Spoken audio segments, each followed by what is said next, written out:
Story Species Story Medicine, Extra Strength. Ready to take your medicine with Gina Virginia Casella? Species of medicine, open for the task. Extra strength is everything you'd ever ask. Many with the soil, many with the sea. Earth is a medicine for you and for me. Scrubbing off the tarnish, building up the trust. Honest little tales rising from the rust. Truth is in the living, truth is in the skin. Open up the portal, let the healing in. Extra strength, extra soul. Medicine to make us whole. Feel the rhythm, feel the pace. In every single space. Are you ready for the cure? Keep it steady, keep it pure. Extra strength.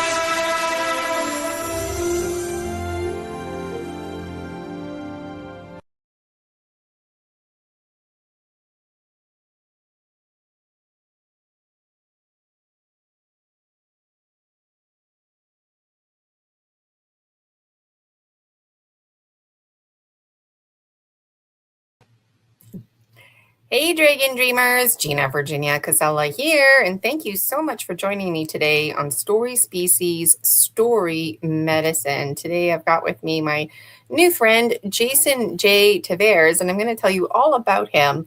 And something that's really special is his dog, and it made me think about Missy Hill, one of our speakers from our recent conference Summer Days, because she travels with her cats. And the cats provide her with information. And when I first heard about Jason, I thought, yeah, that's same thing kind of going on here with his dog. And so I know lots of Dragon Dreamers out there like pets, and looking forward to diving into today's Story Species, Story Medicine with Jason. And you know what? We're a story species. And every time we share our stories, we share our medicine. So Jason, in 1974, Jason J. Tavares was born in Cranston, Rhode Island, and throughout his life, he has had many fortunate experiences to include military service, college, travel, and relationships, along with his own ability to write and film his visions, as well as receiving experiences from the unknown. His literature can be found on Amazon.com. And I also got a link there in the chat straight to Jason's YouTube channel as well. So you can find his films on YouTube and IMDb under the same name with middle initial. Jason wishes to become a Hollywood screenplay writer and well-known author, much like his lifetime heroes, Washington Irving, George Orwell, Rod Sterling, and Sylvester Stallone. Jason likes to act, write, and direct. You can also find him singing songs in his videos, even fight monsters from hell. In some stories, Jason is the victim. In others, not so much. Jason aims to create an above-average plot. As every film he's made, you'll meet interesting people, and many have come back to appear in his sequels. Jason's hosted his own talk show, doing segments right from his table at home, and his kitchen table, and his guests, they have interesting stories to share. Some of them are a little bit on the disturbing side, and Jason weaves these together through his story medicine. Some of them are paranormal, yet it all gets presented in a comical way. So some of his stuff, there's swords and violence, but a lot of it is mixed in with humor. I had a lot of fun clicking around Jason's YouTube channel, and I'll put it on screen share at some point and show you. So I have a special picture to show you of Jason and his late dog, Lukey Dookie. And Lukey is featured on Jason's new book, and a little bit of a backstory. So Lukey, the dog that I was talking about earlier, Lukey passed away April 2016. So this is about a decade ago now, more than a decade ago. And all the stories were written between his walks. So basically, every time Jason walked his dog, these stories would surface in his mind. And arguably, the dog was part of this writing process. So up until Lukey passed away, Jason never thought to publish the literature. And now that it's been, the 10-year mark, he's starting to get busy with this. And so it's a really exciting process. It's really heartfelt. And before I bring Jason to this stage, I wanted to let you know that I'll be reading just right here, right now, a little summary written by Thomas Markham, and he's the owner of Zombie Media Publishing. And this is from Jason's Curbside Grass short stories. So these stories were written in the quiet hours between daily walks with a beloved companion during a season of life marked by reflection, routine, and an approaching loss that reshaped everything. What began as a simple creative outlet became a way to hold on to memory, to emotion, and to the fragile moments that define us. This collection of dark, intimate tales explores the fragile edges of human emotion, where love, obsession, loneliness, and the supernatural quietly overlap. Each story follows an ordinary person's lives who is disrupted by something they can't fully explain. A vanishing object that rewrites a relationship, a neighbor whose presence alters reality, a long buried identity awakened by grief, or a stranger whose single whisper unravels 14 years of self-imposed isolation. Set against in quiet apartments, libraries, wooded pathways, and everyday routines, these stories reveal how quickly the familiar can tilt into the uncanny. The characters are not haunted by monsters, but by choices, memories, and the parts of themselves they try to ignore. When the strange finally breaks through, whether through the missing bottle, a mysterious note, a kiss at the door, an expression of truth that they've all been avoiding all along, everything seems to come out. Blending psychological tension with subtle supernatural elements, this collection examines the moments when people lose control of their carefully orchestrated lives and what rises in the silence that follows. These are stories about the hidden forces that shape us, the secrets we keep from ourselves, and the unexpected ways we are transformed. At some point, I'll be reading live Jason's Delusional Heartbreak. It's 7 full pages, so we're going to stay focused. I plan to read maybe not all 7 pages, but at least go through them. You know, it's an interesting story. It's a creepy story. And I don't want to tell you how it ends because you might figure it out. And anyways, let's bring Jason to the stage. And I've got this picture here too. That's his dog, Lucky. So Lukey, excuse me. So we got a cute picture of Lukey and Jason, curb grass, filled with short stories here. Let me bring Jason to the stage. Jason's our first-time guest. Jason, a big welcome to you. I tend to get ahead of myself here, which I'm doing now. So welcome to our show. Thank you for being on Story Species, Story Medicine. Oh, thank you for having me. I appreciate it. Yeah, so just to rewind here for a moment, you're minding your own business, going for walks, walking your dog, Lukey, and you just have this information coming to you. Paranormal, haunting type stories. Tell us a little bit about that. Well, I was away for a while. Then when I came home, I had a full year where I didn't really work much. I just did National Guard 1 weekend a month for that year. So I was with him every single day. So it was kind of funny because when I started writing the book, it was about 6 months before he died. So I finished the last story like within a few weeks of his death. And then I never published the book because he had died so suddenly. So it was just something I put away. And then through a friend I have here in Rhode Island, or he lives in Connecticut, he put me in touch with Diego, the podcaster. Diego put me in touch with Thomas Markham out of Zombie Media. And they asked, what do you have? Because Diego had told me when I was on his show, I published a book through this, person, Thomas Markham at Zombie Media. So I said, hey, I have an entire book that I haven't published yet. It's been sitting for 10 years. So that's why I just put it out April 23rd. Wow, that's amazing. So I misunderstood that. So the books were already written, the stories were written. You just didn't publish them until basically 10 years after the fact. Yeah, so, just sat on a thumb drive. I just, I already wrote 3 books, with my last one being in 2013, and I just didn't do anything with it from that point. You know what's amazing, and only you would know the answer to this, but so I published 8 books, and when I published the first 4, I really thought I was going to die. And I thought, if I'm going to do one thing before I die, it's publish these books. Otherwise, I just felt like I would be unsettled. And then once I published them, it was a real thrill, but part of me felt like, okay, I can die now. I'm fine. I published my books. And I wonder, like, do you feel like maybe your dog felt like that? Like the dog was like, I'm gonna die soon. You need to publish these. Like, did you get Uh, any kind of synchronicity?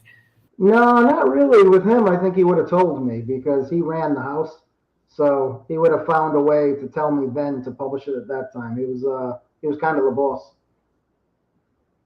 Even though Yeah, and I, speaking of the uh, boss, do you think that the dog wrote the stories or part wrote the stories, co-wrote them with you through your um, books? no, he just gave me the time to do so because we had a pretty good schedule.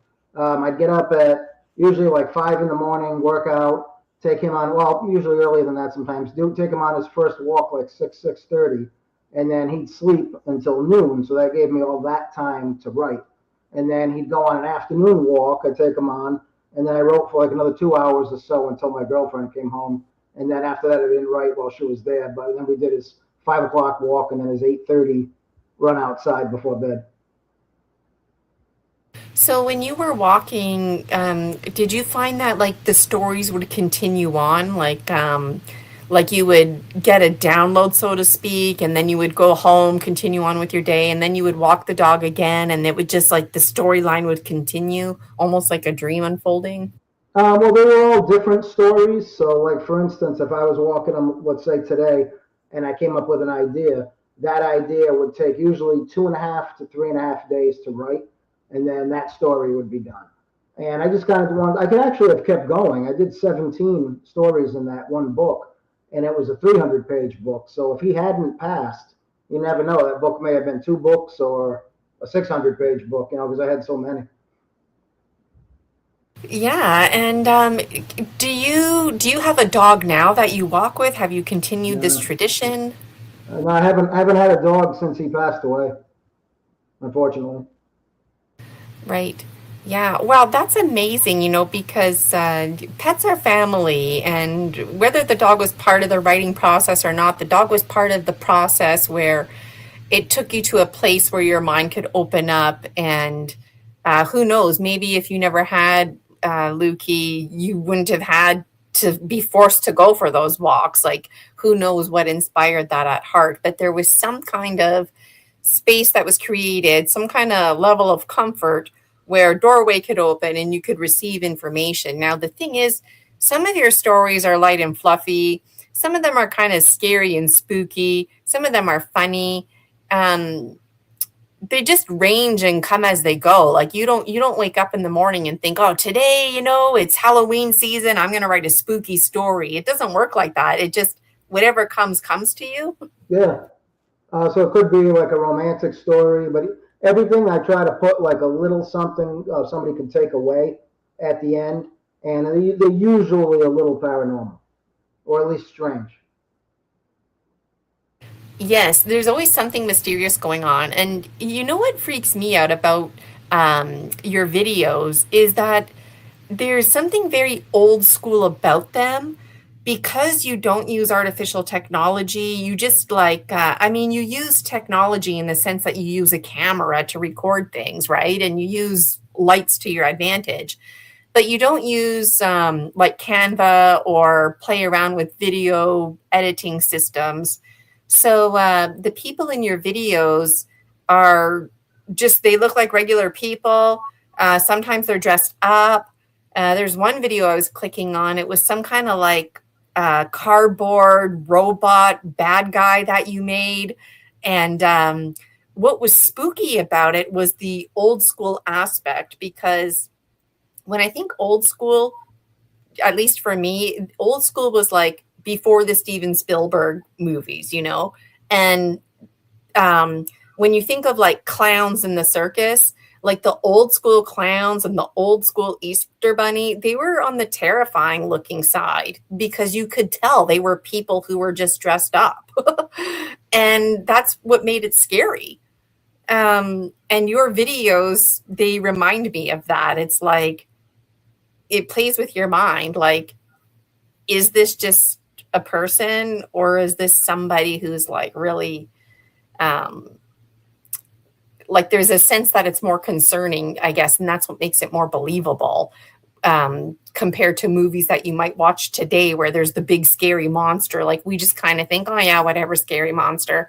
But when we have like somebody who took the time to put boxes together and to, shake the box so it looks like it's moving, like, I don't know, to me it was effective. It was effective. I don't know if this means anything to you, but I guess I have an appreciation. I was a public school teacher, and so we always had to pretend, we had to pretend because we couldn't afford fancy things. And when it came to readers theater, students, they would just pick up anything to be the telephone or whatever. And I can see that creativity in your filmmaking. So any thoughts about anything I just said or... well, the cardboard robot one, that was actually from 14 years ago. That's like an older film. So and it's weird. I've been using the same camera the whole time. It's a little handheld Sony camera I bought like in 2012. I never really updated it. I only recently got a tripod like about a couple years ago. I am looking to get into bigger and better things, but I'm trying my best to not use AI because I just don't want to. If it comes to the point where you have to use it, I'm all done making films. I won't do anymore, because I think it's taking away from people and the whole thought process. But I can understand why studios would, because they're saving millions of dollars. That makes sense. I mean, overall, when you're at that level, but a lot of times the AI you see doesn't even look that great. Like if you're not using top line, it doesn't look, you know what I mean? It doesn't look like perfect. It looks kind of like, look at people that use cheaper CGI. It looks terrible. I mean, like blood looks like it came out of a video game and so on and so forth. So, I'm trying to keep it as regular as I can or as old school as I can until you have to be the other way, What is CGI for people who are not familiar with that? CGI, what is that? I don't even know what the acronym stands for, but it's more like a cheaper AI. The AI of 20, 25 years ago, maybe. It's really computer enhanced things, Yeah, you know what? I just made my first 2 mini movies. I don't know if you're aware of that. Yeah. And Michael Kopp helped me with the second one. But the first one I did all by myself. And I really enjoyed it because I used AI. Mm-hmm. It gave me images and a voice, if you will, to try and express myself. But for what it's worth, honestly, like, I kind of feel like, maybe I can get a group of people and dress up and have like more inferring opportunities because the trouble I'm having with the AI is you just can't seem to have enough images. Eventually everybody's images start looking the same. Like I remember before I started learning how to use Canva, especially when I was just making thumbnails for like this kind of stuff. This was like very big time for me, right? Like very out of my element. But I remember being very wowed by people and their technology. And now that I know how to do some of the stuff that I know how to do, I am totally not impressed by a lot of people out there because I didn't realize they're literally just using AI and they're telling the AI to create this, create that. And it does. And unbeknownst, if you don't know any different, it's very wow. But then it's like, oh, all of these movies are losing my attention anyways, because like I said, they're all starting to look the same. And you see that with people, oracle cards, thumbnails that they're creating, whatever it is, it's all like, it looks like the same artwork, basically. So I think you're headed in the right direction.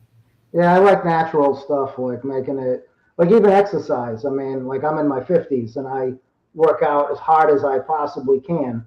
I don't take pills to be in shape or steroids. I never do anything like that. I just think there's so many ways today to take the easy way around stuff, but it's much more enjoyable. I'm not saying be, stupid and carry 200 pounds down the street when you could drive it in your car to go to the dump, to go to the trash place or whatever. I mean, you wouldn't do that to say I'm doing it harder. You do want some things that are easier because it's common sense based. But when it comes to like exercise, writing, making films, if you're not worried about if you're going to lose $100 million on it or something like that, I would I mean, for me and people like me, I'd rather keep it as much of your own brain creating it than taking something else that anybody can do. Because, like, if you and I made a vampire movie, let's say, no CGI, you made a vampire movie and I made a vampire movie. We both made a vampire movie. We used no CGI. The movies wouldn't look anything alike, even if we had the same exact script, because it's two separate brains. We're not picking from a pool of graphics. You know what I mean? Yeah, that's exactly it. It's a pool of graphics, and something else I didn't realize was the AI writing piece. Um, because I just typed in story species, story medicine when I was working on the second mini movie, and I got paragraphs of what story species, story medicine is about, and I thought, like, I could just cut and paste this and play it off as my own information, but that wouldn't be authentic. And then somebody else is basically gonna have the same information as me. It's going to be awkward because we both have the same information. Like, it really challenges authenticity. And for what it's worth, it's getting a bit challenging to find people to come on my show because all they use is AI. All they use is AI. So they don't know how to talk about their book. Like those of you who are tuning in, I told Jason, hey, give me something to read for 10, 15 minutes. There's probably like 45 minutes worth of material. But for what it's worth, some people, they don't want me to read their books because for what it's worth, they didn't write their books. The AI wrote their books. And that's why there's like that lack of authenticity, I think too, artificial intelligence is kind of shaping and reshaping how we view things, including angels and ETs.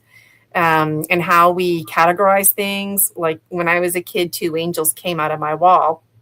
And when I described them as tall, and they were white, and they were wide, and they were kind of see-through. And immediately people are like, oh, that's the tall whites. Mm-hmm. Well, they were wide as well. Are there tall wides out there? Or is it just tall whites, And so we actually are limiting ourselves, even though seemingly we're expanding ourselves. Wow. So what's your favorite kind of story to write? Do you get into romantic moods, or do you just what's your style, your favorite? I'd say a little. Almost everything I've written has a little bit of everything. It seems it always ends up that way, with a little romance, like you said, a little bit of romance, some action. There's always drama. Sci-fi is 100%. There's always some sci-fi in there, like an eerie element. And there's always like a strong character. Not that he's like He-Man strong, but he's somebody who may not be the character you think, and he can rise up. Not necessarily all the time. And even if he fails in the end, like some of my stories, the main character fails. It's enough that you get something out of it as the reader.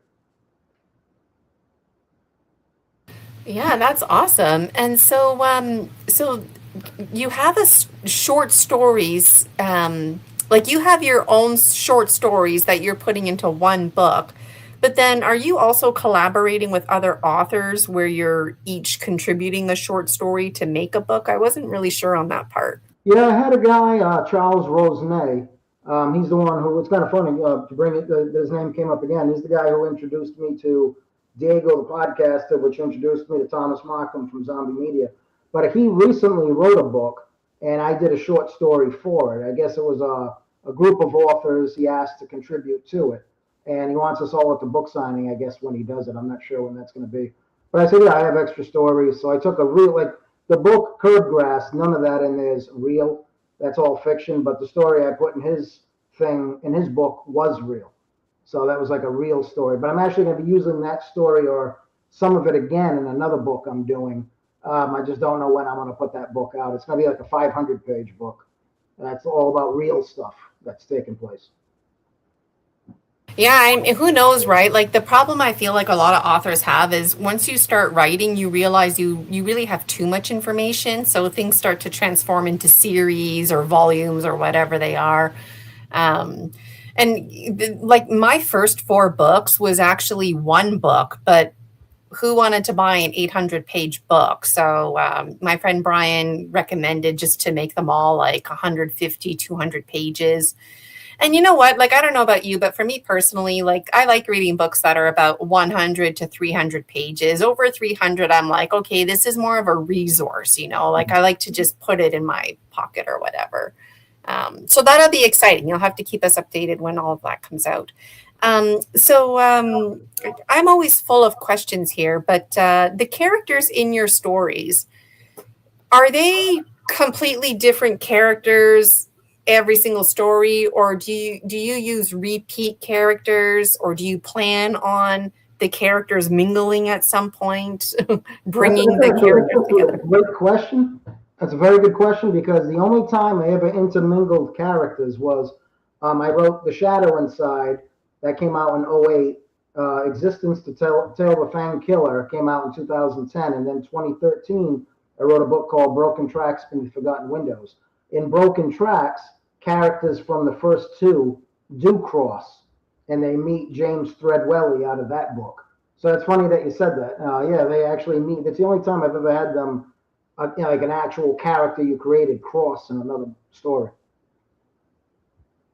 I like when that happens because it makes me feel like the world inside the author's mind starts coming together. And you don't realize it, but when you're creating a story, you're really creating a whole entire world, right? Even something like Santa Claus, it's not just Santa Claus, it's the whole like winter environment. It's the reindeer story that goes with it. It's the elves, right? Everybody brings their own element to it. So I think that's really cool. All right. Oh, you know what? Can you scooch a bit to the possibly to the right, because yeah, there you go. That's better, because see, I like the nice wide view, but there's also the cell phone view, and you're like this. How's that? Is that better? Yeah, you're good now. Yeah, now you can strike a pose. I could probably tilt the camera for you too a little bit. Yeah. It was okay like it was. Yeah, it's okay like that. That's okay. Yeah. Yeah. So do you think you're going to be writing more books, or do you just kind of write them as you feel inspired, or do you set goals for yourself? Well, with you being a writer, this is something I like to bring up on the air, because this just happened to me. My newest book got flagged on Amazon, and that's something to be very careful of.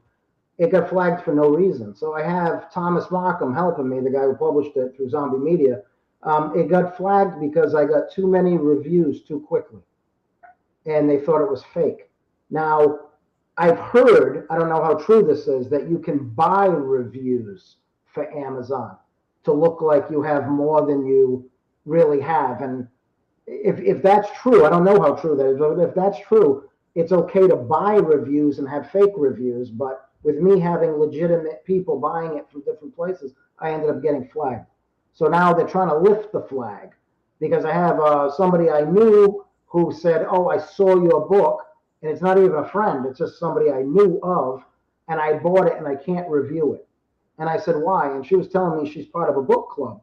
She goes, I reviewed the other two I bought. Yours is flagged. So that's why I've been looking into it. So if you get a new book that you put out, be very careful how quickly you get reviews. But you can't really control it, because if the people that you don't know are buying it, how can you flag somebody? It's like, that's just what I'm going through right now. I'm really hoping the restriction gets lifted, because nothing fraudulent was done, and it's really messing up reviews from being put on the book. Yeah, that's insane, and that's the problem with AIs, right? Like, people do that with their restaurants. They have the AI create reviews, phony reviews. Yeah. I know that you can pay people to create reviews and that kind of stuff, but I wasn't aware that like Amazon creates reviews. But you know what? For what it's worth, like, the AI can create a summary on a book that the AI didn't read. It just looks for patterns, right? So I never thought about it, but why couldn't it create a review as well, right? Yeah, and really, go ahead. Oh, no, I think people have been paying into reviews to some point. I saw something online about that, but with mine being legitimate reviews, they said they were looking into it because they thought they were fraudulent. That the person bought the book, and then they left the review, and the people aren't even from Rhode Island that bought it. So I'm like, it makes no sense why that would happen. But it's funny that you said that how the AI reviews the book.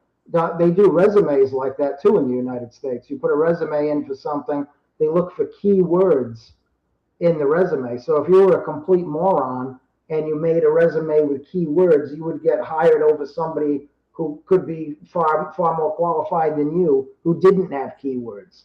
So the foolishness had began a long time ago. You know, that's actually been going on for a long time. Back when I did my undergrad in like 2000 to 2005 or whatever it was,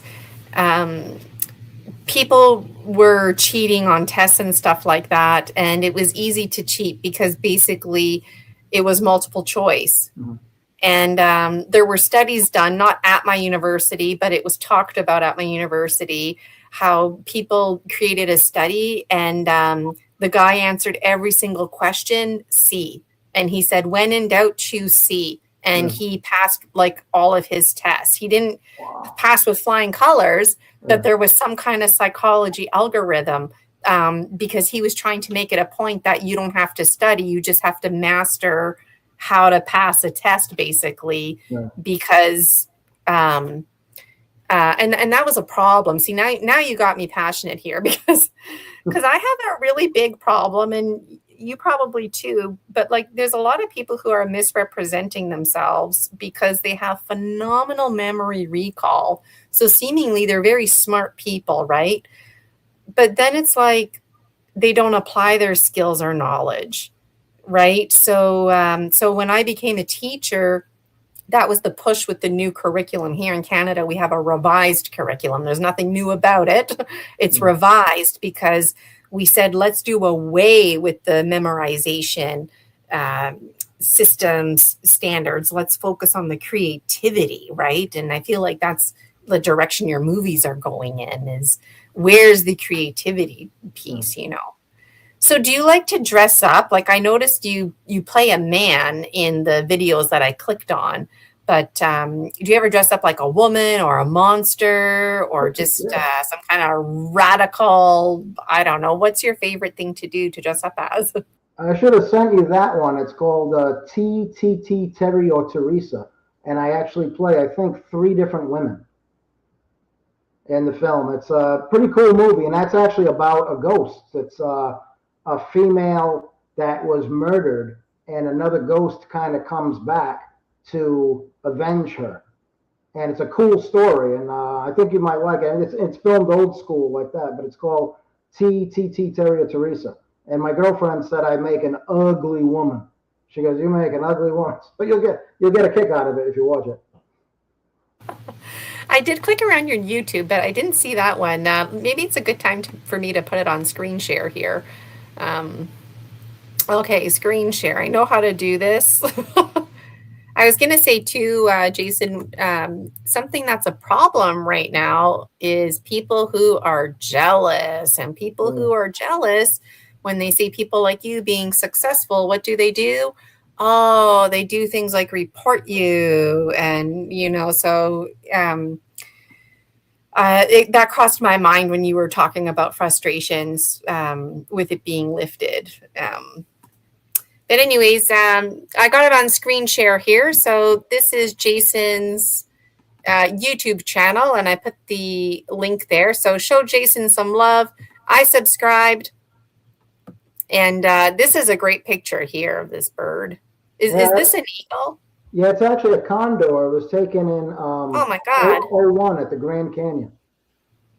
Sometimes I can't tell if it's an eagle or a crow even, depending on the angle, but it looked gigantic. But condor, wow.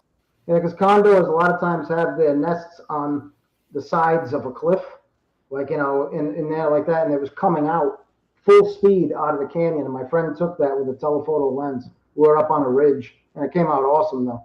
I always kept that picture on Facebook because I thought it was so cool. And not on Facebook, excuse me, on YouTube. Yeah, I knew what you meant. Condors are awesome, right? I became an energy medicine practitioner, and eagle tends to get all the attention. Eagle, condor, they're in the same area, same territory. They represent the East. But we always talk about rising above. And so I thought whether you intended to or not, this bird image was really paramount to your YouTube because you're rising above all the pressures to use, artificial intelligence. And you're also rising above with the creativity, but you're rising even higher than eagle. You're at the condor level, Anyways, I'm getting off track here. I tend to get passionate and I go in all different directions here, but this is the one here that I was watching. I won't click on it, but you can see here just with my mouse hovered over it. There's some novelty there. This one here. In all the characters, they look like just regular, everyday people. And I forget which one it was now. It might have been Raiders popped as pipes rattled, but there was a woman sitting at a table and she's just like not impressed. And I don't know if it was this one that Jason sent me, but he sent me some that had knives in it. And I was like, Jason, we're not promoting violence, but if you wanted to look at that, come check out Jason's site here. This one here, Blame. This is like a volume 2, part 2. And we got Lukey Dookie here. There's all kinds of stuff. Oh, I know what I clicked on now. Beautiful dog. But this one here is, I think, what you sent me. And you're like coming out of the ocean or the water with the skull in your hand. And you're very upset. And you're like, don't tell me how to write my stories or something like that. And can you tell us a little bit about that? Yeah, the outline of it basically is Phoebus, Phoebus stimming, scribbles alone in the basement of his cold, dark home, scratching off images from sudden jerks in the wrist and then scratching off others that wouldn't be missed. He drew what he drew without seeing the paper, but even the paper does not need him to see what he will become and eventually be. That was like the theme of the movie. So Phoebus is like this guy that's doing these drawings in his basement, kind of a closed off individual. And the characters are kind of coming to life and making their own decisions, kind of on his behalf. And he's kind of telling them that, you can't make your own story. I'm the guy who created you. But, they end up kind of, becoming their own thing by the end.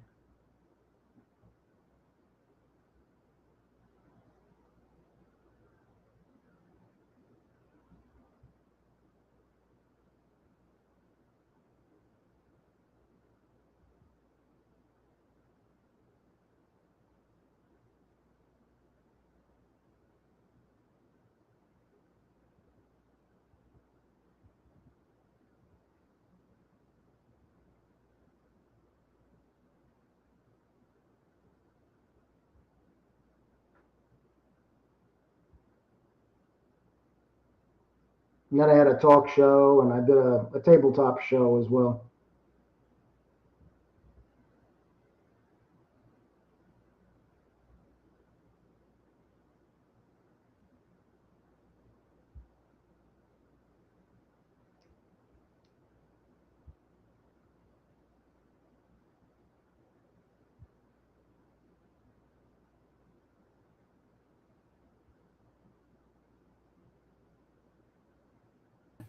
Remove myself by accident. Do you prefer writing movies or making films, or do they both just kind of go hand in hand?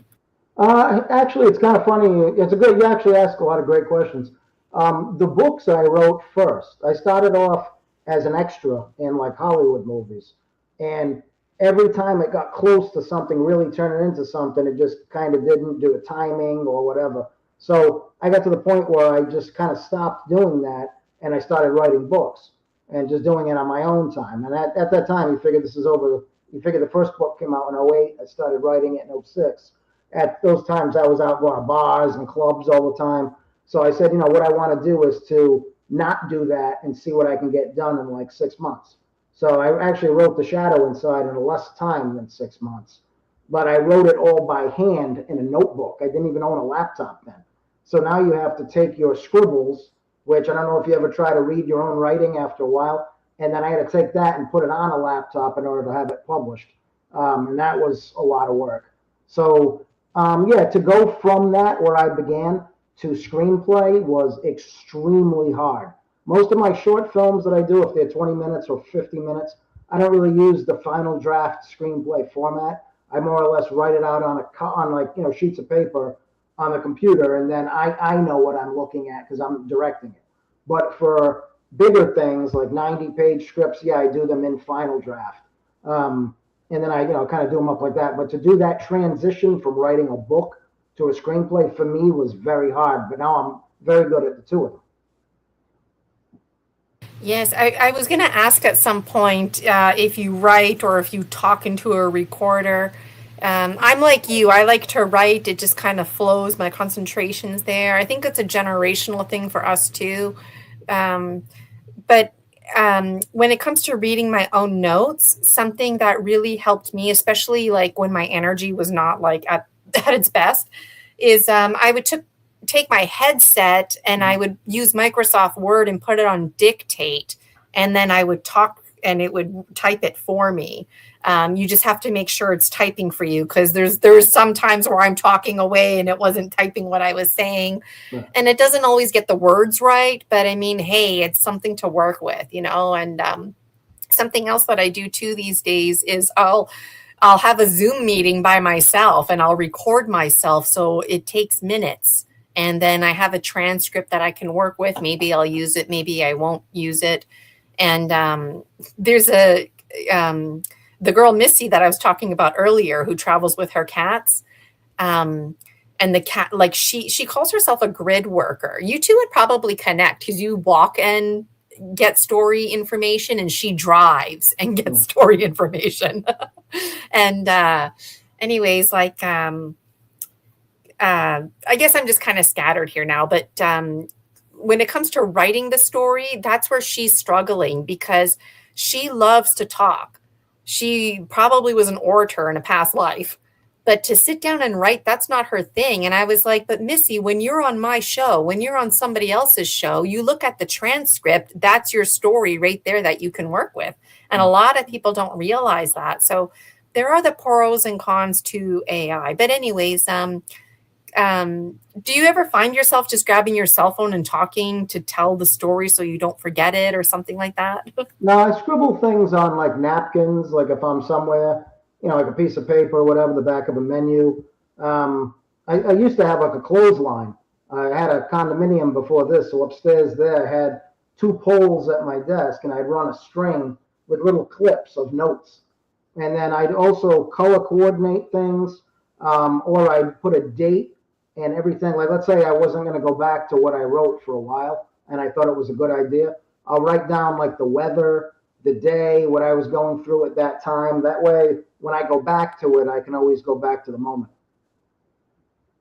And when you were talking about the clothesline, that got me excited, because I thought about me being a public school teacher, because we would do stuff like that. We would be like, what was the beginning of the story? What was the middle? What was the end? And we would put it on a line. Was that kind of what you were doing? Was it just like a line, like here's a bunch of random notes? Or was it like kind of, oh, this is the beginning of the story, the setting? Or like, how did you use your clothesline? It usually started off one way and then ended up a mess. So I go back, and it didn't matter how well I organized it. A month or 2 later, you go back to it, and I'm like, I don't even know what this is. I had to, this is good, but then I'd sometimes use it for something else, because so much time had passed. But like I always tell people, like you said, your friend has trouble putting the story together. Good thing to tell her if she watches this is beginning, middle, and end. As simple as that. And write those 3 things down. As long as when she's writing, she knows she finished the beginning, she hit her peak of whatever that would be. And a good analogy for that would be going to a movie. You're excited about a movie, you're telling people about a movie, or inviting people to go with you for the movie. That's the beginning. You get in the car, you drive to the movie, you go out and eat, you see it, you get a certain feeling, talk about it on the way home, and then you push it off on other people. Oh, you got to see this movie. It did this for me. This character did that. And then other people would have seen it, maybe the ones that weren't with you, and you get their feedback. So beginning, middle, and end, it's just huge. And you can do it with anything. I always just use that as a description for people to kind of help them to write. As you're talking, I'm like, yes, yes, yes, because I just went through this with another presenter for summer days because she had too many ideas on the go. So I got together with her, Slavka, the natural sentient, and I said, okay, you do the talking and I'll do the typing, and I basically created a chart with 5 areas: beginning, middle, end, and then there was like introduction, conclusion. So there was 5 spaces, right? And so that really benefited her, just to have somebody like me, just you do the talking, I'll do the typing. So when she talked about her mom, I put that over in this block. When she talked about something else, it went in a different block. And then you see it, right? And I think that's part of the story medicine, is organizing it, organizing your thoughts, organizing the process, and really facing it, because this story medicine is a step-by-step process that the logical mind demands. We demand a beginning, middle, end. We demand a box to put our thoughts in. The trouble is we get stuck in that box. We demand symbols. We demand themes. Otherwise, we don't understand anything. And that's our hero's journey. That's the greater hero's journey. I got lots more questions for you, but now might be a good time for me to start reading. And then do you want to say anything before I get busy doing that? Well, I mean, we have a pretty good flow. If you even wanted to skip the reading, we could keep talking. I mean, what do you think the audience would like better? Yeah, well, what we could do is we could talk about the reading, because the reading is kind of creepy. Like, basically, it's a story about a woman who gets murdered, and there's a man. I forget the names. I'm bad with names, okay? But there's a man who's basically like, like he's infatuated with this girl. Once upon a time, they dated, and honestly, I feel like they didn't date. I think it was just in the guy's head. I was going to ask you about that. Like, I don't think they ever dated. But this is. I'm sorry. Go ahead. Sorry with that. Go ahead. I'll cut you off. Sorry with that. So I read this story, but now I'm like, okay, what happened again here? No pressure. The author is here live with me. But so when I read the story was the man's perspective. Yeah. So from the man's perspective, him and this woman, they were in love and everything was great, and they broke up and years had gone by, but he still thought about her. But when I was reading it, I was like, this guy's a creep. I'm getting the feeling that he never dated this girl. He was just always like watching her, and in his mind, they were in a relationship. But then the woman, one day, he went to go visit her and found her dead. Mm-hmm. And I'm like, well, what are you even doing there? Like, it wasn't clear, and it just, the guy made me feel creeped out. And then there was like, he felt anger that she was dead. And it was almost like he felt a sense of possession. Like he knew he needed to call the police and report like that there had been a murder, but part of him didn't want anybody touching her. And there was like the letter O on her shirt, and inside, like you mentioned that a number of times, right inside the letter O is where she got stabbed. And he took the knife from her because he felt that he wanted to give it back to the guy who murdered her. And when I read that, I started feeling sorry for him. I started feeling sorry for having the thoughts that I had earlier. I thought, oh no, this guy isn't a pervert. Maybe this guy really did have a loving relationship with this girl. And now this, finding her murdered. Because I thought that's, because I mean, I don't know what it's like to find somebody murdered, but I never thought about it. But if I ever find somebody murdered, I might just keep that knife and be like, I'm going to give this back to the murderer, I wouldn't even do that. I just, okay, maybe I need to edit that part out of here, but it just I guess it made me feel like I'm going to take care of business that the police aren't going to take care of, it made me feel like he was going to be manly. Mm-hmm. And I thought that was the direction the story was going in. I thought, oh, the story's going to go, and I like to infer. So people who are listening to me who like to infer, this is a good story to read with lots of inferring, because I thought, oh, now the story's going to go in a direction where this guy's going to reveal that he has the knife, but he needs to do it in secret. So he needs to like be the police officer and find the murderer and then be like, recognize this or something like that. Yeah. But that's totally not what happened. And then you learn at the end of the story that the guy basically admits that he killed the girl. And the story just basically comes to an end. It's like all this anticipation and everything. And it's just like the last paragraph or whatever, it's almost confusing for the reader. You're like, blah, blah, blah, blah, blah, blah. Okay, wait, what? Did he just admit that? And oh, now the story's over? Wait, what just happened here? And it was like, it was an enjoyable read, you know. What are your thoughts? That was really scattered sounding. Hey, I was prepared to read it, not to reiterate the summary. Well, a big part in there is, you remember the piece when he walks by her and shows her the old photograph of himself? Remember that? He has, like, because he's in the description of his clothes kind of being bigger than they were kind of loose on him. He was actually something at one time. Like, he was a handsome guy, and he never had to, you know, hit on girls. Women would just look at him. Wow, he's a good looking guy. So that part where he shows this pretty young girl the picture, she just looks at it like, hey, it's a picture. You know what I mean? And, you know, nice picture. And like basically saying to an elderly man, wow, you were handsome. But to him, there's no were. His were is gone. He's never going to get that back. And this is all that's left. Because he kind of lived a life where you took advantage of your own looks and that you are handsome and that you are ahead of other people. But when that all collapses, I mean, I tell a lot of people this, it's great to be confident. It's great to try to be in charge of your life the best that we can, because we're never really in charge of anything. Whether you're a trillionaire or whatever, you're never really in charge of anything. Life is in charge. So if you are that person that is doing fantastic, you really have to stop and think that if it all ends and you're either dying on your deathbed or in prison, who's going to come see you? Now, just because you're that handsome person, let's say you are very nice to people your whole life, that still doesn't mean anybody's going to be there when you need them. But it may make it, maybe it would lessen the blow if you were in that situation. You know what I mean? Because we were thinking back, geez, I'm in this situation because I was an ass. And that's not necessarily the case, because you can be a very nice person and end up in that same situation. But the blow is lessened if you're not so much of an ass. You know what I mean? Throughout your life. Yeah, if that makes sense.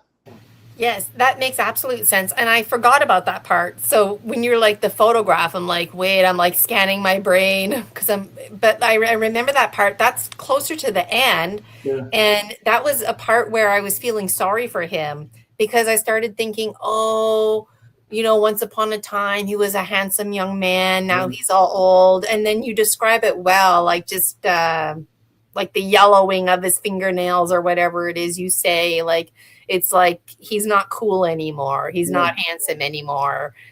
Girls are not impressed. He doesn't have that same, you know. And you know what? Whatever we can't have, we tend to destroy.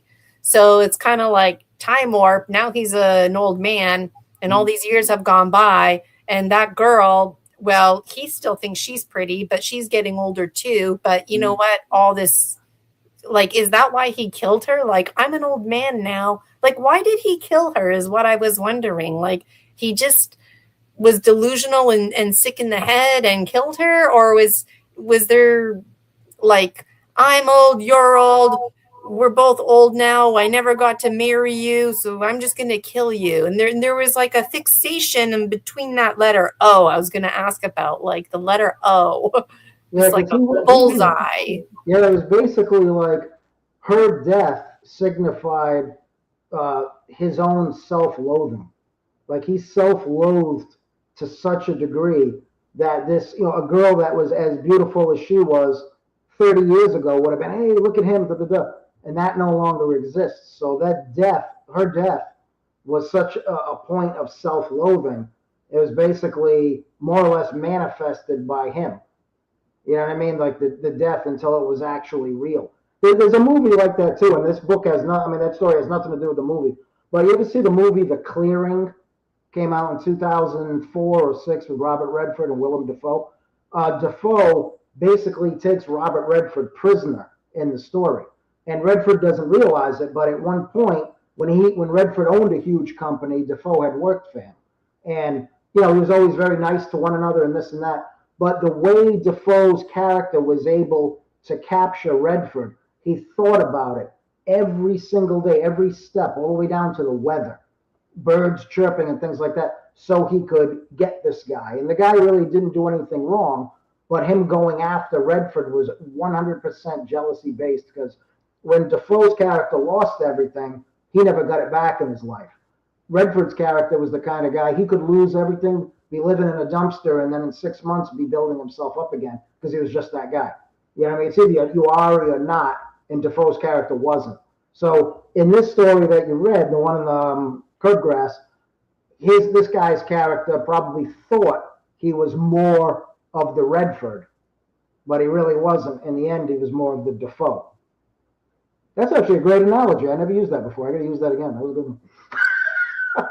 It's a good way to describe that story if somebody asks, Yeah, I mean, I like to infer, and I think that's the nice thing about reading stories, is that you can't expect the author to put every single detail in there. And children's books are nice because you have pictures to rely on to help you make sense of things. But, these other books, it's just, here's some black and white. What do you do with it, right? And what's nice about inferring is sometimes the author specifically intends to mean something.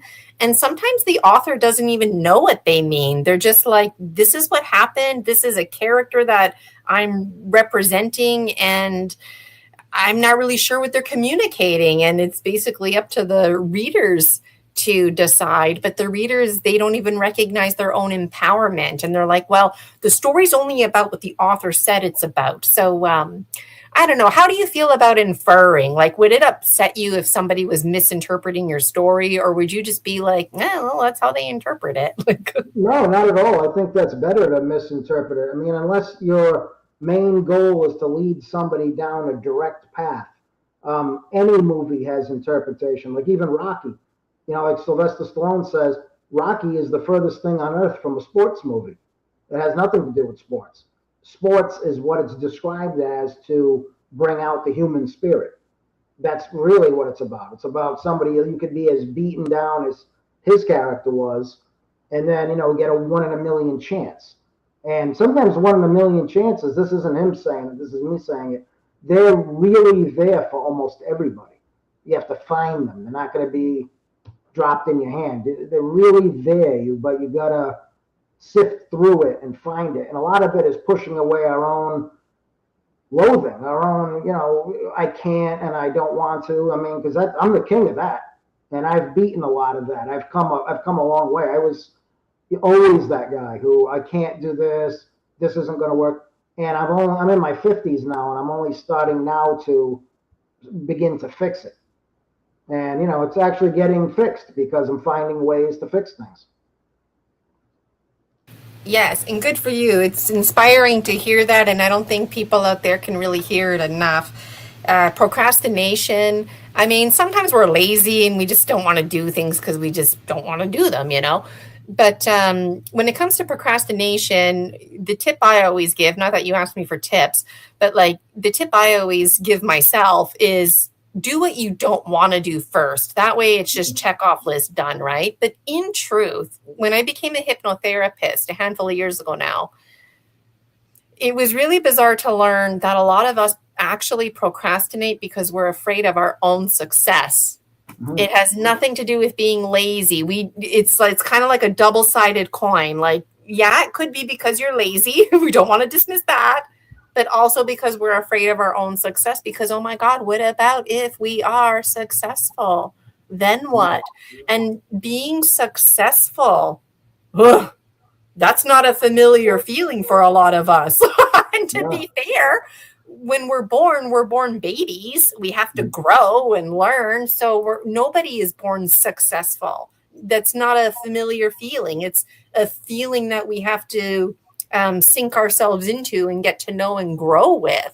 So now that you're being successful, putting things out there on YouTube, publishing your book, getting your word around. Like, I mean, how do we really measure success? Do we measure it in cash dollars? Do we measure it just, by quantity or quality? And we always want to go for the quality, right? But very sadly, we live in a world where quantity seems to be the winner. And so seeing past that, and I feel like the future is going in a direction where we don't really care about quantity anymore. We care about quality. Like, we'd rather have one of Jason's films that's authentic, no AI and whatnot, versus something that it's just AI.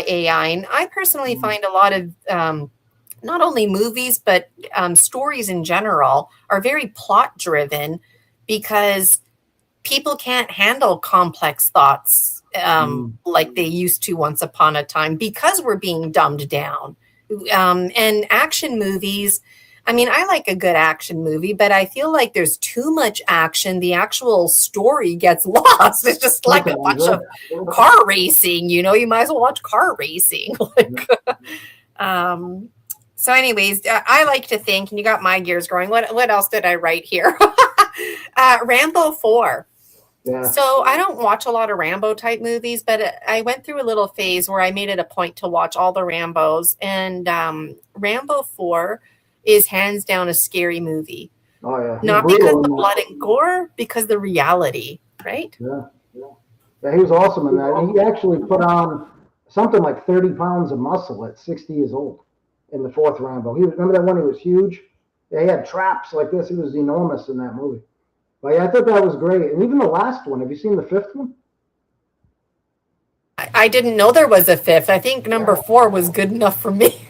Oh, the 4th one's excellent. He's back home, because at the end of part 4, he takes the road home back to his father's house. I guess it's a ranch he owned.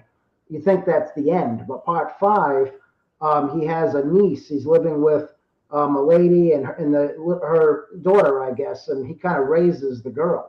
Well, the girl wants to go find her father and goes into Mexico. And I guess the cartels or the traffickers end up making her a slave, and she dies. So Stallone goes after them and draws them to his farmhouse and kills all of them.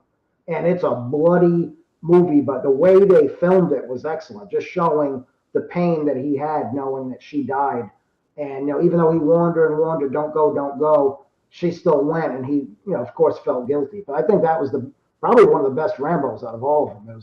He was in his 66 when he made it, but it was very believable.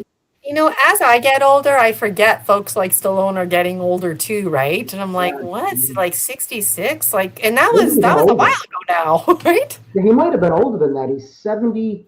This July, he'll be 80. That came out in 2019. So, yeah, he's about 63 then, 64 when he made it. He's a machine. It really is. Yeah, it makes me feel inspired. Folks like Mick Jagger and whatnot. They're still, when Ozzy Osbourne died, that surprised me. I'm still processing it. I'm like, he's not dead. It's not, I don't know. Ozzy Osbourne's going to live forever. Aerosmith, too. They've been making music since before I was born. I've been to their concerts and things, and they were doing stuff in the early 70s, So maybe you'll be like them, but like in your 60s, you'll produce some other random film or whatever, or just kind of getting started. I hope so. I want to be able to get to the level. I don't care about multi-millionaire stuff like that. I don't want red carpets and awards. I mean, even in the military, I wasn't really an award-focused guy. It's like I'm not into big groups, like ceremonies. I know it's needed, and of course, it's customary, but myself, I mean, I'd rather if I got an award, just leave it on my desk. But with writing, as long as people are watching it and I'm making money and people are coming to me saying, hey, can you do this, this, and this and get it to me in 2 months? That's where I want to be. I always want to be gainfully employed for creativity, because you're not going to a regular job. You're not punching a clock 9 to 5. You're sitting at a table and writing and doing your own stuff. To me, that's it's unbelievable. That would be a perfect world. Well, it's a lot of fun to do that too, right? And if you need content, I've got lots of content if you want to make it into movies. I can't pay you, though. That's where I'm at in my journey. But, I think it would be really fun Um, because part of my movies is that it embodies all different kinds of realities. So I like having the AI because I can create cartoony type realities, right? But then I need to have like this planet Earth reality mixed in there too, right? I also wrote down still shots because on Star Wars, there's that famous scene where the big skeleton dinosaur looking folk are moving forward. And the people who created that literally had to like move it, take a picture, move it, take a picture.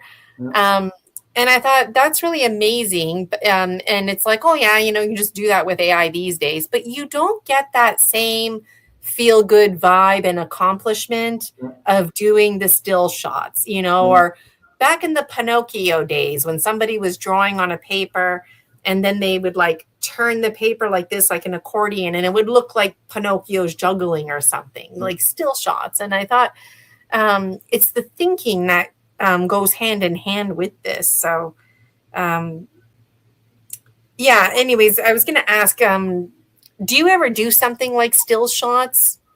I have one I'm working on. It's funny you said that again. All these stuff, it's like you pinpoint your questions. They're excellent questions because it's kind of like what I'm gonna, like you're a step ahead of me on your questions.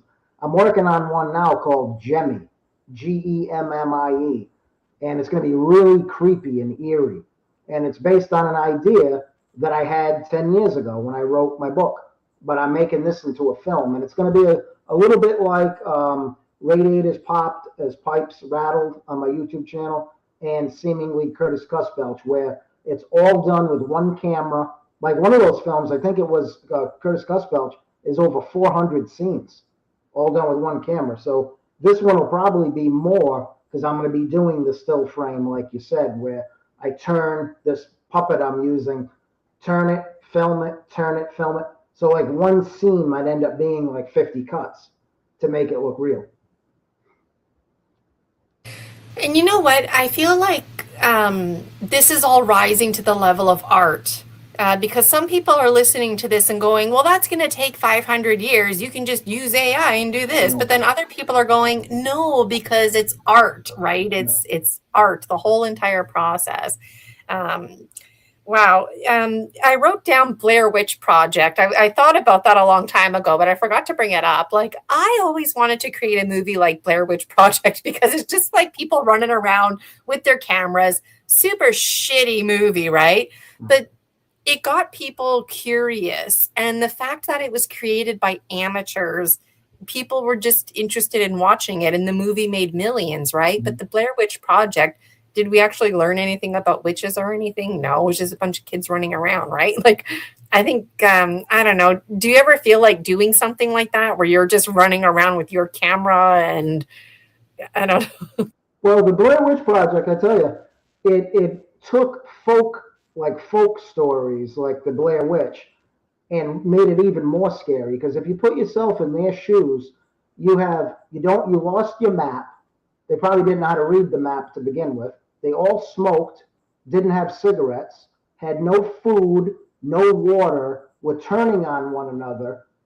They were cold, scared, lost going back to the map. And on top of it, they all had like other ideas. Like when you go out for a weekend adventure, of course you have Monday coming up. Now their Monday is coming up and they're still on that adventure. So what they went through, when I watched it back in '99 or whenever it came out, I thought it was pretty cool. I thought it was a cool concept. I thought it was real in '99. I didn't know. I said, wow, it looks like real footage. But if you look back on it, in the perspective of everything that they went through, and then you got to think of the heavy gear and imagining something being after you, and it's unexplainable. Then when one person's missing, they went through every element of any horror movie. Because you think even The Exorcist, you could have ran out of the house and got out of there. At least you could get away from it. There, you can't get away. You're stuck. You're in the center of a horror movie and one you created. So now you're even feeling bad because you're missing your family and you're never going to see them again, like the video she made. So in a lot of ways, that's probably one of the most frightening movies ever if you put yourself in their shoes. Yep, well said. Well said. I remember thinking it was real too when it came out. I remember thinking this is like real stuff here. They're Mm, just saying it's not true, but this is a real story about kids who, got lost and stuff. mm, I was too scared to watch it. I don't watch scary movies. They get in my head. Um, but what's interesting is the psychology. Like Rob Zombie's The Devil Rejects. There's yeah. really not a lot of blood and gore in that movie, but the psychology is very disturbing. And same with Will Smith, that movie Legend. That was Yeah. a great movie, but I only watched it once. I'll never watch it again because it gets to me up here. Yeah. Because I do believe that there's some kind of we are zombies. Like without spirit, we're raw biologicals, right? You're the biological one known as Jason. I'm the biological one known as Gina, and we do become more conscious. I think, anyways. So, what happens when our minds are confused, if you will, and like I don't believe zombie like zombie eat brain, but I believe that we can be very irate in a state of confusion. Just the way the whole movie starts out, Mm. speaking about technology, because the technology fails and then everybody loses their shit. Anyways, um, um, yeah, my mind's just kind of going everywhere now. You know, it's funny. I'd But like to go back to something that you said. You brought up a good point when you talked about people sabotaging themselves when it comes to success. It's kind of like I was trying to think of what to compare it to. It's like taking Stockholm syndrome and Munchausen disease, but Munchausen your own life, not a kid or anything to edify yourself. You've worked. Let's say you worked 10 years to get something done. Um, the Stockholm syndrome is the captor who has you captive is yourself fighting, not winning or whatever. And now that you see the light, you don't even want to leave. You want to stay in the road to get there rather than getting there. So that could be kind of like Stockholm syndrome. And then the Munchausen is everything that you've done. You're sabotaging your own projects to edify yourself in a way of sadness rather than you being the person that got there. So if you took both of those syndromes, even though they really don't apply, they kind of can apply in a way because you're taking them and using them like the descriptions of them against yourself. So really, that's a prime example of your own worst enemy. You know? yes, I like that. And I like how you said that being your own worst enemy. And I wrote down Lushing, the good guy and the bad guy are the same guy. Because in my book, Lushing, that I wrote, it's a short story. And then I created a 3-4 minute mini movie. And like basically in the story, I don't like the Lushers because they kill the children, but and they're like bullies, right? Because basically when they're around, well, you're gonna die. But the thing is like after the story, the Grim Reaper comes to collect the souls. And in the story, I'm this ghosty girl. So the children, they don't even know about me. I play with them. I have a good time, but they're not aware of me because I'm a ghost. Yeah. So the Lucius come and kill them. And the story goes on. But then when it ends, I talk to the Grim Reaper. And he basically tells me, don't hate the Luciers because the good guy and the bad guy are the same guy. Everybody needs to eat. And for what it's worth, when the Luciers killed the children, they just like got it over with. The children didn't suffer. They didn't mock the children. It wasn't like a horror movie in that sense. So he really challenges my thinking. But when I was reading the story, like the one that we were talking about earlier, where the guy kills the girl Sophia, or not Sophia, Selena. Her name was Selena in the story. Like it made me think about that the good guy and the bad guy are the same guy. Yeah.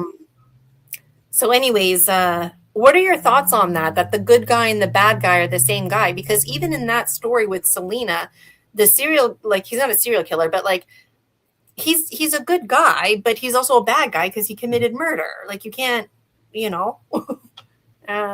Well, I think because we're full of chemicals, people. Where even the most balanced person is chemically imbalanced. in a way, because I mean, think of the things we're fighting. Even people out there that are Like there's guys out there that are special forces, rangers, they're that smart and that mentally powerful to be able to, physically, mentally, and driven to get these type of schoolings done and be in those type of units. And that's extremely impressive. I find it extremely impressive. But at the same time, imagine the chemicals, like the natural human chemicals that they're fighting against, and suppressing to get to that point. When you okay?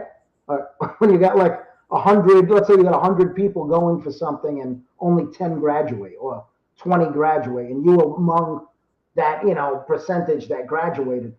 In some military schools are even worse, where they have 100 people and 5 graduate, or even worse than that. You're among the passing of that. You had to suppress so much inside, pushing through pain, hunger. Yeah, we're nothing but all chemicals that can be balanced, but it's easier said than done. And for people that can do it, I give them a lot of credit. Yeah, those are very good points. And Mark Twain had a good quote. It sounded really fancy, but he basically says everybody has the capacity to go insane, depending on how you're treated and whatnot. And these days, we know through Dr. Bruce Lipton's research how important epigenetics are, how important the environment is, because nobody's born evil, like there's reasons why people act and do things the way that they do, not to justify those behaviors, but that's all part of being humble too, is admitting and accepting that these kind of things happen, like murder, but that we're not going to let it rule our lives. And being humble means like admitting it, because I think a lot of people, when they accept it, they confuse that with it being okay. It's not okay that somebody was murdered. We don't hear about Selena's family or anything like that either, going back to the story that we were thinking about. So sorry, I'm kind of going in all directions now. Now I'm going back to the first story that we were at. Conversation is supposed to bounce around. Yeah. Yeah, I wrote down a bunch of notes here, but I think I wrote all my notes down. Tomorrow is never promised. At some point you were talking about life in general, and I put down tomorrow is never promised because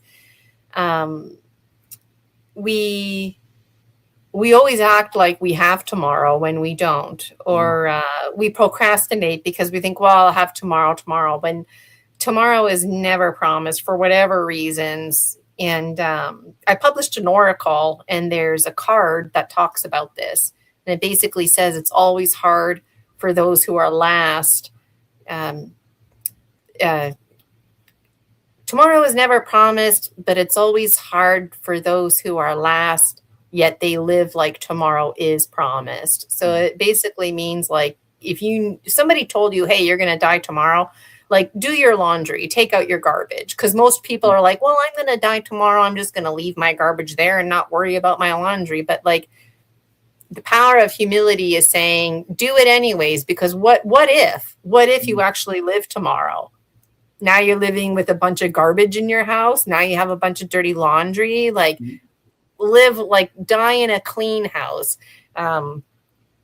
When you were talking about it, you were passionate. It'll make sense better when you watch the replay. It's funny too, like when you think of like, I do this sometimes if I don't have a lot, that let's say you have a day where you're down and you don't feel like you've accomplished a lot, make a simple list that you can accomplish that day, even if it's foolish things, like things that aren't an accomplishment. But one of them you said, like take out the trash, like organize the recycling, shave your face. Not that you shave, but I shave my face. So shave your face, like things that you would do, try to make a list of like 10 or 15 things that you are able to do, and have a physical list where you cross them off when you're done. So even if that day you were very depressed and down and you got nothing done, you still technically got 15 things done that you may have spread out throughout the week. And they were within your realm to fix. And I do that a lot when I feel like I'm not getting somewhere, because like when you're writing, like, writing and filming, you're not always going to get somewhere, but what you're making has to get somewhere for you. As you're talking, I'm like, yes, yes, yes, because, we do a lot of things just because it's a way of knowing, and we really don't realize how much we accomplished. It's like, well, you know, like when I became a teacher, one of the first things we talked about was time management, especially when you're working with the little ones. It's not actually the kids that are running late. It's the parents who are running late. It's the parents who are stressed out. And then the kids are stressed out because now they don't have enough time to get ready and whatever. But they said they set us up for success. So they didn't tell us any of this. And they just said, like, write down on a piece of paper what you do before you come to school or go to work, like wash up, make your breakfast, whatever. And it's like, basically the point is you have this big giant list of things that you did and you still haven't even really started your day. Like you're just now going to work or school, right? So it's a testament of all the things you accomplish, that the time needed to accomplish those things without being stressed out and to try and make it an enjoyable experience. A while ago when you said screenplay, I meant to write this down, but I wrote it down now. When you transform a story into a screenplay, do you formalize it in the sense where it's like if I was a character in your story, it would say Gina, and then it would have like Gina's lines. And then if you were my brother, it would say Jason, and then Jason's lines. Like, do you have to take the time to rewrite it like that? Like, I don't know I guess that's called a screenplay when I call it reader's theater because I taught elementary school, but like, what's the adult version? Is that a screenplay where what you'd be doing more or less is you're taking a book where in a book you figure you can put anything. You can build other worlds, galaxies. You never have to show them, only in somebody's imagination. With a screenplay, that's the complexity of it. Because you really, like for instance, you're somebody wanting a movie made and you gave me a book. It's on me to look through that book and then give you a price of what that screenplay will cost you to make, in a sense. If I'm going to be, I could always just write it, but then you're going to be writing something, and if it's extremely expensive, you're leaving a ton out because it's a dollar value. So when I do screenplays, I know how to extract from a story and make a screenplay. But I also know that if I'm doing it from a story, and let's say you said you're going to pay me $3,000 for the screenplay, I have to be able to tell you up front. I said, what you gave me is going to cost you through the roof to make. Do you have a story that's not as complex? Because it's based on budget. You know what I mean? Like you can't, like Star Wars, they must have had a monstrous budget to make movies like that. Because if you're using a lot of different things that you don't have access to, that's all a cost. That's why you see a lot of movies are very inexpensive. They take place at a house, in a backyard, things people have access to. Once you get everything else in it, now you have to make it seen on a camera. And if it's easy to do it in a book, but how do I show this in a script? You'd have to rewrite the whole thing to make it, something that's sensible and costs, within the dollar value. Yeah, with my mini movies, there's lots of inferring. Let's just put it that way. And it was really challenging to make because my movie Lushing was a short story. It's only about 20 pages. But I had to just say to myself, well, people are going to have to infer, and I'm going to have to accept that I'm an amateur too, right? But when I was transforming it into a mini movie, I definitely felt like I needed to basically rewrite the whole thing and have like lines that people were going to say. And even just trying to divide it up, like, that famous saying, the book's always better. Like now I really appreciate that because the stuff that I had to cut out of my own movie, wow. What about children? Have you ever thought about creating something for children, or do you hope that maybe children will get their hands on your work, or do you just specifically want to target adults? I have thought about doing a children's book. But I have, like a lot of the stuff on YouTube, I always click that it's not for children when you're loading it because you never know. You don't want your movie to get flagged. Even though there's really nothing bad in my films, I always put it not for children. But kids are going to watch it anyway. But it's like you're watching regular television, you're seeing far worse than what you'd see on my channel. So yeah, I would like to do a children's book one day. I just don't know how I would present it. You know what I mean? But I'm kicking some ideas around though. Something short, like 20 pages.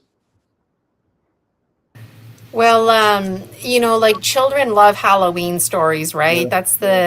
That's the when they're like, is this real, And there's always like the new kid at school kind of weird person that ends up being an ET or whatever, or has some kind of secret key that opens the whatever teacher's desk to find the something. I could see you making something like that.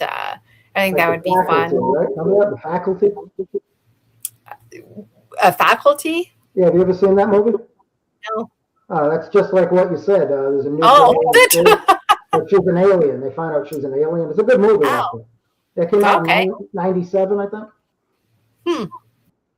Cool. Yeah, I never saw that. Yeah, because when I taught kindergarten to grade 9, a lot of kindergarten, and it's always concerning around Halloween and stuff like that because a lot of the kids, they want to be tough. And when they think of being tough and being fearless, they think of the wrong images, and a lot of them want to be gangsters. And I overhear them, just a friendly gangster, right? There's no such thing as a friendly gangster, you know. But me too, all my stuff says 18 plus. And I know that children are like, oh yeah, I'm 18, click. Okay. And there's nobody to monitor it. I didn't do it because I was afraid to get flagged. It's because, at the time I was on a medical leave and, I was still employed as a teacher. So everything was 18 plus because I didn't want to hear it from the parents. I wanted to keep my business completely separate. Yeah. But even though I've resigned from teaching, everything is still 18 plus because I don't want to deal with it. I saw this thing on, I don't know what I was watching, but it was about the guy who created Facebook, Mark Zuckerberg, whatever his name is. And, I didn't know this, but children committed suicide online on Facebook and nobody was there to monitor. Like, who would be there? I never thought about it. Anybody can go live anytime. So the parents basically were suing him, and that's what it was about. And he actually lost and he had to apologize. And that's why Facebook had to do whatever they had to do now. And YouTube and stuff like that was because that kind of stuff was going on. And so I was just like, you know what? This is an 18 plus platform. I just don't want anything to do with it, at all, which is unfortunate because children are the future. They're the now, But anyways, I think the children who would do well hearing these stories will hear them regardless, and it'll get to the right people. I think just the public school teacher in me now is like, oh no, the children, but part of me is like, I don't want the children to be a part of this. I like using swear words and stuff like that. There's also a time and place for children, and developmentally too. We don't talk about that a lot, right? But like developmentally, these themes and whatnot inspire children. And I think too, like with mental illness on the rise and whatnot, it's important to have these conversations because even like what we were saying before, like about Mark Twain and stuff, like anybody has the potential to go in this direction, right? And it's like you write a mixture of fiction, nonfiction. So it gives you kind of like that ping pong table of themes to bounce around. Like, imagine this story was true, or thank goodness this story is a fake story, and yeah, I don't know. Just so I tend to throw a lot at my guests, but is there anything that you were burning to say that you didn't have a chance to say, Jason? Or no, I think I'm trying to think. Well, the new book. You got Curb Grass, short stories written between walks, that's out there. 2 films this year I did. Radiators popped as pipes rattled, and seemingly Curtis Cussbelch, both on my Jason J Tavares YouTube channel. I would like to say though that you have to stop listening to other people, and it's very hard to make your business your own. because people put it on Facebook and they do all this stuff. But you do have to have your own business. Not everything needs to be posted. If you watch like Facebook, I just got back on Facebook about a month ago, maybe 3 weeks ago. I was off it for years and years and years. Now I came back on because it is a good platform. But there's people, they'll post everything on there, cooking some eggs, making breakfast. Who cares? Nobody cares you're making breakfast. Or, yeah, I'm really sick today and I did this. It's like, that's all part of your personal life. I mean, if you want to share it, that's good. But you have to have something in your life that's yours. Otherwise, nothing's yours. And people are always fighting for rights. I have no rights. You're giving it all away. You're telling everybody every bit of you have something that's yours. I think that's important. But where that balance is, I don't know because I'm not an expert in anything. But I'm just saying, I think I mean, there's a lot of stuff happens in my own life that I'm not putting on this computer. It just doesn't make sense to, you know. Yeah, I'm a very open person. I feel like when Facebook first came out, it was perfect because at that time I taught English in South Korea and people were creating blogs. That was the cool thing to do. And then somebody told me about Facebook and I'm like, oh, this is so much easier than a blog because you just upload your pictures, whatever, it's user friendly, right? But now Facebook, it's like, yeah, like some people, they use it just for their business. Some people, they use it just for like family photo albums. And then you've got people who are hardcore trying to get views and posting everything, like you said. There's a few belly dancers I follow, and they're kind of getting like that now because, you know, you see them shimmy and they go to these really big fancy weddings in Egypt, right? And then the belly dancer comes and it's just like a really cool looking scene. But now they're like, let me know any questions you have in the comments, and people want to know about their hair and makeup routine. So now I'm like, I don't want to see this behind the scenes. I just want to see the glory, you know? That's just funny. Stomach routine, belly dancer must be good on the abs. Like you got Shakira. Shakira does a lot of those kind of moves, and she has a flat stomach. So I imagine it's beneficial for people if they don't want to do traditional exercising. Learning belly dancing is probably good for the midsection, I can imagine.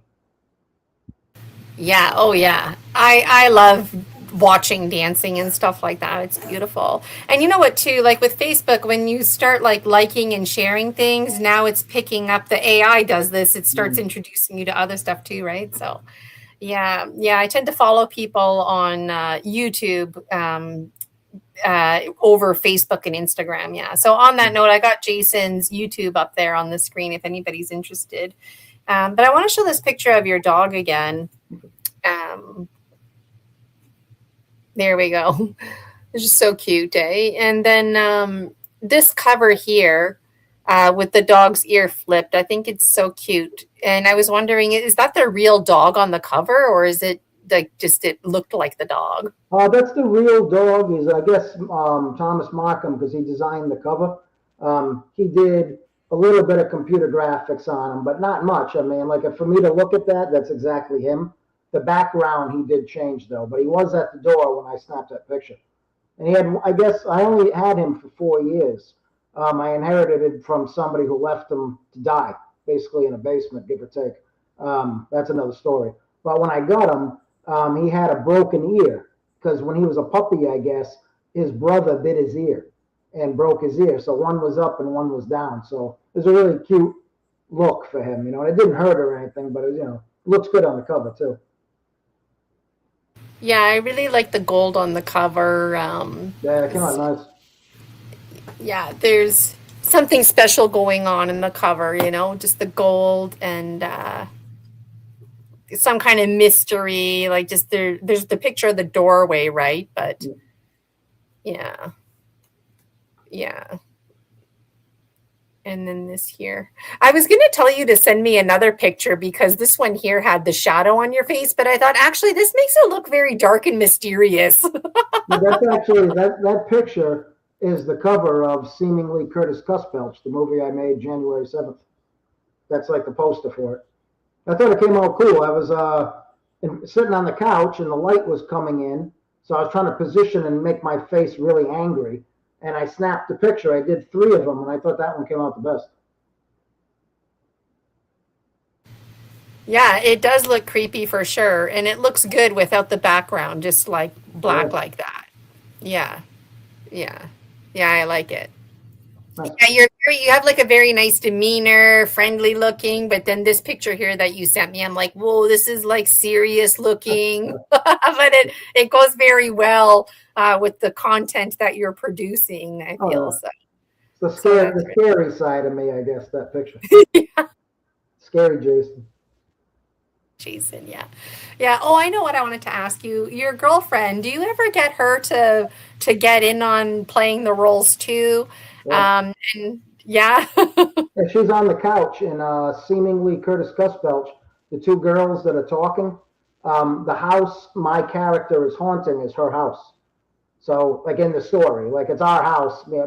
She lives there with me, but on the couch scene that was filmed right in this living room, and she's telling her friend and seemingly Curtis Cusbelch, I think it's a male ghost, a guy ghost.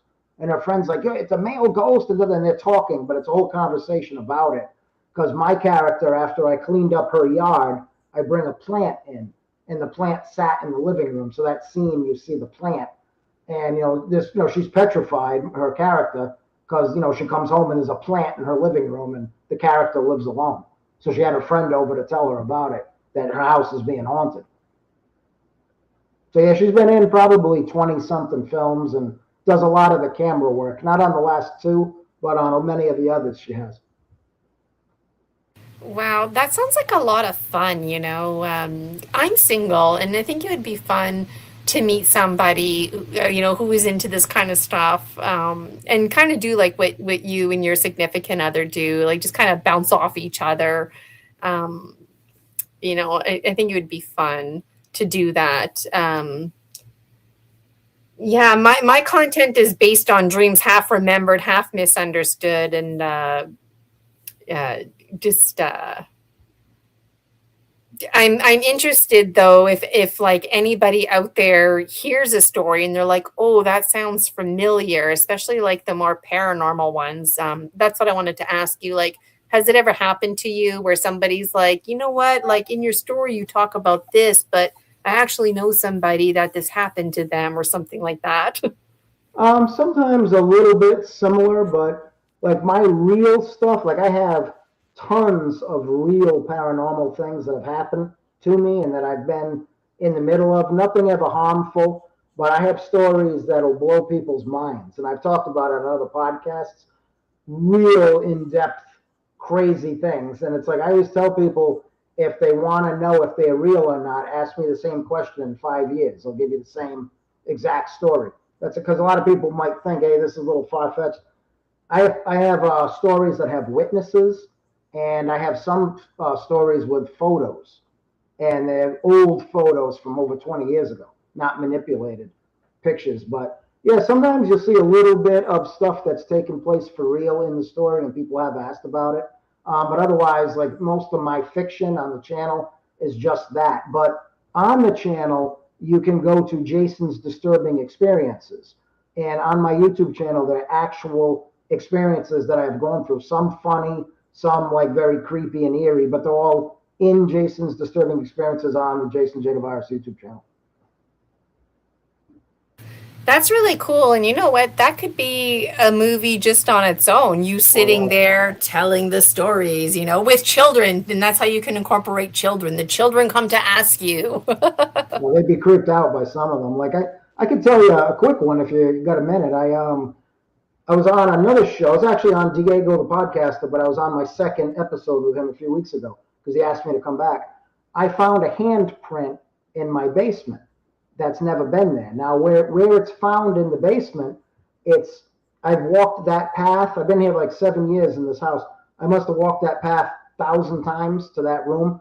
It's pushed into the concrete, and it looks like a small hand with you can see three of the fingers and one of them's kind of faded. I should have sent you the picture beforehand, but it's really creepy. And I just noticed it recently because I had handprints on my oil tank in the dust. And now I have this one in the ground. So, but I've never had anything happen in this house, but I found a lot of things, weird sounds, voices, and things like that. So whatever is here is becoming more active as we live here. But no one, like I said, has ever gotten hurt or injured or anything like that. Wow, that's really interesting, and ghosts are everywhere, right? Yeah. Sometimes they're a nuisance, sometimes they're just hanging out. But maybe it's trying to say hi to you to see if you notice it, Yeah. as long as nobody's getting hurt. Could just have another person there living with you all of this time, didn't even notice, You never and know. what's interesting is like the moment that you did notice, like what made you notice it? Like did a insect fly by? Like what made your face turn this way and your eyes divert, and like just the shadowiness, it was pressed in, you said, right? Well, last winter, this is just one story out of probably 30 that I have out of this house. I was watching, back to Stallone, Rocky 4. I'm watching Rocky 4 in the living room, and my girlfriend got up to go to the bathroom. So she gets up, goes to the bathroom. I'm watching Rocky 4, and it's during the fight with Ivan Drago. So it's loud. They're fighting, the music's on. I'm listening to two women talking. I can hear it, not clearly, but slightly above the movie. So I'm listening, and I'm like, I thought she was in the other room on the phone. Her phone's on the couch next to me. So I go over and I knock on the bathroom door. I said, are you talking to yourself? She goes, God, would you leave me alone for a minute? Jeez. I said, all right. So I go back in the living room. She comes in. She's like, what? And I told her. I said, I could hear it clear. Two people talking, just muffled, but it was two women. And it was as if, like, here's the TV. It was around the corner in the other room. I could hear one person talking and one person answering. But I've heard that through the basement floor as well, where I get up at night and I hear mumbling. And I'm standing there listening, and it's in the basement. But you never hear an actual word, but you do know it's two different voices speaking. And that happened that day, and that was creepy. Yeah, that is creepy. That's super trippy too, because then you're like, did I hear that? Did I not hear that? So some kind of like clair audience, like the clairsentient. We all hear things, see things. You're somebody who hears things. So that's very interesting. Very interesting. Now I have lots of questions about that. But we've been chatting for an hour. It's almost been 2 hours, really. Wow. But I wanted to thank you so much, Jason, for being on my show because Michael Kopp, he's like, yeah, you should have Jason on your show. And I was like, who's Jason? He's like, well, he's this guy who writes books and does films. He has all kinds of interesting things, different like angles, It's not just like the same content over and over again. And there's paranormal mixed in there. So you really like him. And I'm like, okay, great. But at that time, it was like, I don't know, like the Tuesday or Wednesday, and we were having the Summer Days conference that Saturday. And so I messaged Jason, and I'm like, just let me get over this weekend, and then I can get to you. So that might be something you're interested in too, is speaking at a Summer Days conference, or not the Summer Days, but at one of my conferences, because we have 4 online. Yeah. The next one's going to be in September 19th, and then December 12th. So it's something to think about if you're interested, because hi, Regilio, good to see you. Because people who are typically a guest on my show end up presenting at my conferences. So just keep that in your mind, because I'm always looking for presenters. Like I said, there's 4 every year. So if not the September, the December, then there's one in March, and there's one in June. So that would be really cool too. And it's just based on your medicine, like you might not think or feel like you're sharing medicine, but you really are, because somewhere out there, somebody's listening and they're just like you, or there might be a kid out there who's, not supposed to be watching this, but they're like, I got to watch that show because, that girl Gina, she's having people on there, and that guy Jason, he's like me. I go for walks and I get information. They're not losing their mind. This is very normal. These experiences that we have, even the story that you just shared about hearing, audible type noises, muffled noises, women talking, the handprint that was there, that it's always been there. You just never saw it before. Or maybe you did see it, but your mind protected you and blocked you from that. And finally, on that day, allowed you to consciously be aware of it. And so I thank you so much for sharing your story medicine. Really means a lot to me. So any final words? Regilio, I feel bad. We've been chatting here for about 2 hours, but definitely catch the replay and check out Jason's link. I'll put it on the screen again. I would like Go to ahead. say one thing. Sure. If you want something made, like for instance, let's say in the future you want a film made off of some stuff that you've written, if you send it to me, I can make it and have you as the writer on it if you like the style that I use. I mean, like let's say you want a short film, like a 10-minute film, just write out what you would like to see, and I'll piece it together, and then I'll show it to you. Is this what you wanted? And because I have a lot of actors, I have like 20 people I use. So I could make basically anything, and then I could send it to you, and it's something that you could promote for whatever you want to show. That way you're getting a writing credit out there and you're getting your film made. Yeah, that would be really cool, and I couldn't help but smile when you said you had about 20 people acting, because oh my gosh, I think that sounds so fun. Like, to be hanging out with your friends and being like, let's make this movie and just to do it, Regilio saying, don't feel bad. So Regilio, he's been coming on here live with me lately, but usually you come at the beginning, Regilio. So Is he a ghost or a real person, Regilio? Yeah, I don't know. Regilio, what are you, a ghost, a real person? We would never really know. That's true. Can be whatever you really want, I guess. Yeah. All right. Well, let me just show folks your doggo here again. Lukey Dookie. Cute name. Curb Grass. Get it on Amazon. Visit Jason's YouTube. All kinds of interesting videos to watch. There's the link again. You can find it inside the description, also here in the comments. So thank you so much, Jason, for being a guest on Story Species, Story Medicine.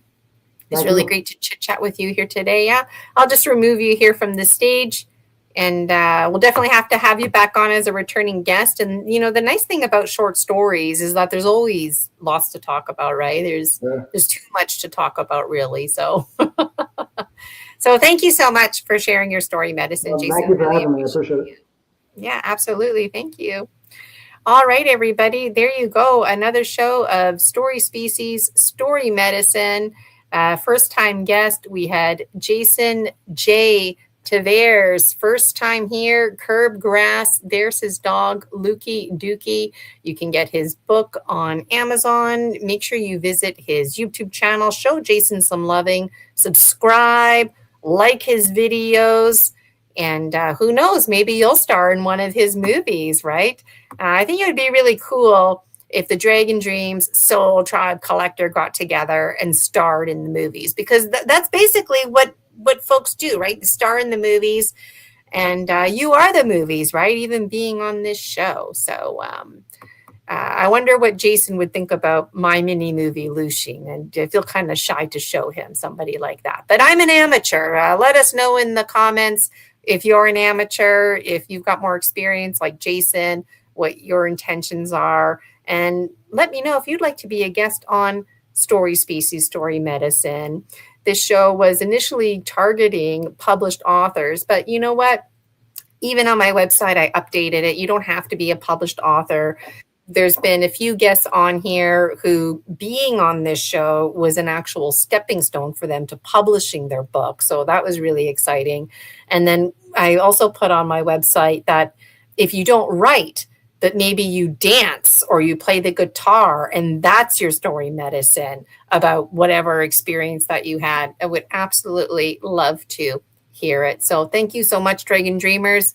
Gina Virginia Casella here. Have yourselves a wonderful day. We'll see you next time on Story Species, Story Medicine. Hope you got your dragon dose of medicine, and we'll see you next time.